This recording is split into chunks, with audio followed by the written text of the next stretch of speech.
right, ladies and germs, welcome back to the Plunge Cast. Woo! Man, this shit never gets easier. Hold on one second. Alright, we got a brisk 53-degree ice bath today. Today I want to talk to you guys about... I want to talk to my younger self. Pretty much what this channel is. I named it Calculated Risk Bro because I was bored and I had no idea what else to name it, but pretty much this is me as now 29 giving advice to my younger self if I could somehow go back.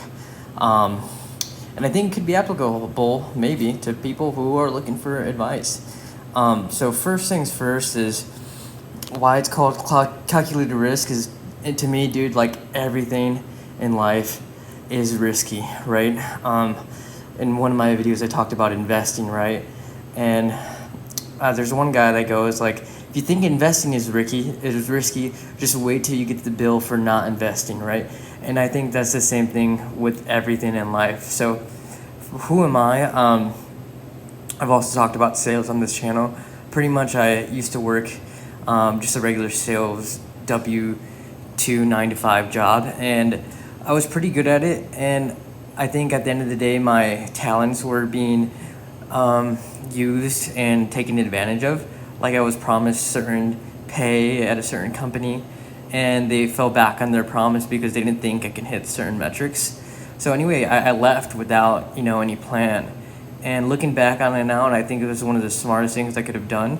I put myself in a really bad spot, but it forced me to grow. So it forced me to get my real estate license, which in return ended up getting me a really good job at a solar company, which I never would have thought I would have done solar. So, everything's risky. What I mean by that is like, don't feel like you're stuck, if you feel like, you don't want to try something else because you're comfortable, like the other outcome is staying. And, if I stayed at that one job, I'd still be making the same amount of money and no growth. I wouldn't be at where I'm at today. So everything is risky. Take risks, especially when you're young. At the end of the day, hopefully you got some family members you can rely on and maybe move back in with them if all else fails, or, ask them for money. Even if it hurts you can always do that, right?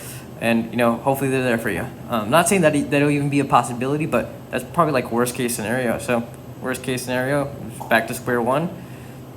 I say it's worth it. Take that risk, brother.